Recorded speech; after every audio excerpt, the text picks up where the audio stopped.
So what I want to know from you is, you've gotten gorgeous design in place. How? And if I were to make a very beautiful design like this, how do I get it done too? Okay, sure. So I would talk about this in two parts.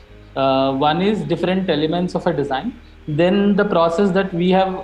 Initially, we made a lot of mistakes on doing the product design, but right now we have come to a good process which is really working for us. So I would talk about those two elements. So the first part is like in terms of design. This is a very theoretical thing. Actually, there are three elements to a good design. One is something called a visceral design, then something called a behavioral or a functional design, and the third one is something called a reflective design.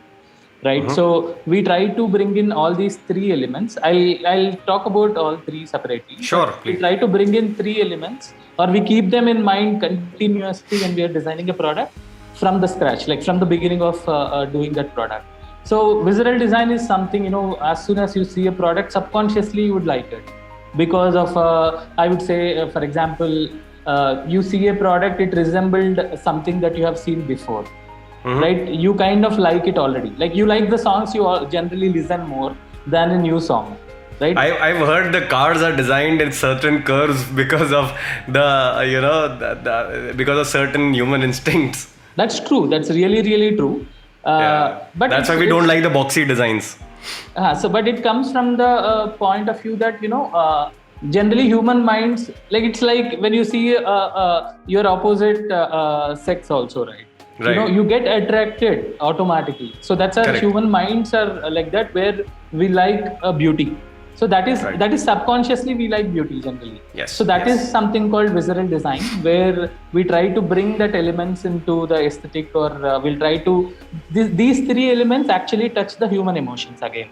Right. This visceral design subconsciously make you feel very good or beautiful kind of a feelings that will be generated. The second was behavior. The second one is the behavioral or functional design, where it is purely how it works, how useful the product can be, or this feature, that feature. It's purely a little bit of rational. And the last bit is the reflective design, which is a thing where it combines for 1 and 2. And it also brings in a factor where would I be able to associate with this product, or would I want to associate myself? Why do you wear AirPods? So if I ask you a question, if I select a blue color over a red color, why would I select a blue color? Because I am thinking about myself as something.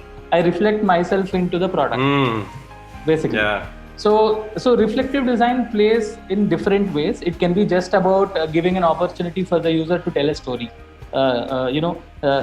You create certain elements where they would be able to tell a story about your product. So these are also elements that can be part of reflective design. But it is quite a broad topic, I would say, the reflective design element. It can be done different ways. Okay, brand building does personalization come under this category? It is still functional or behavioral in our consideration. But so then I would want to make sense of reflective design more. You said it's why someone would prefer blue over red, for example. So what makes them, like how they see themselves, whatever their image of themselves and is kind of dictates what they seek in the thing outside? Exactly. Okay. That is one. And then second thing also, if I associate myself with this product or with this brand, how am I perceived? Will I be able to tell about this product outside also? Without wearing it, can I talk about this product? Can I tell the product has to be an extension of my identity. Correct. So there are multiple elements through which we can try to bring that element into the design. So these three are the primary, the first step that I said that, we always keep in mind in terms of a design. The second thing is the process that we have kind of refined over a period of time. Like I said, first, before we design any product, we define the whys of the product. Why are we doing it? It has to be extensively perfect internally, not for the outside world. Actually, everyone has to believe in that why.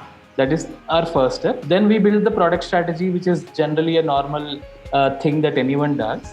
After that, the biggest thing is our engineering does not start until the point we complete something called the whole user experience. In software, you do UX, right?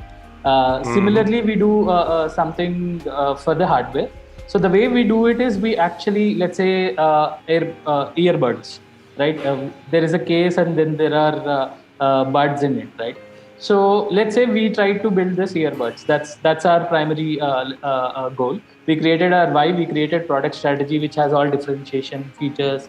What do we want to do differently, etc. Then we go with if a human is there, how would he interact with the product? So we will list down all the kinds of interactions that a person would do with the product, right? Okay.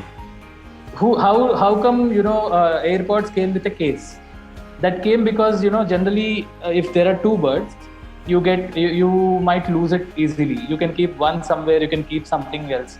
So these kind of interactions, just an interaction with a case, your earbuds case, we kind of write down nearly 100 to 150 interactions, or probably 200 to 250 interactions that a person would do with a product or with a case.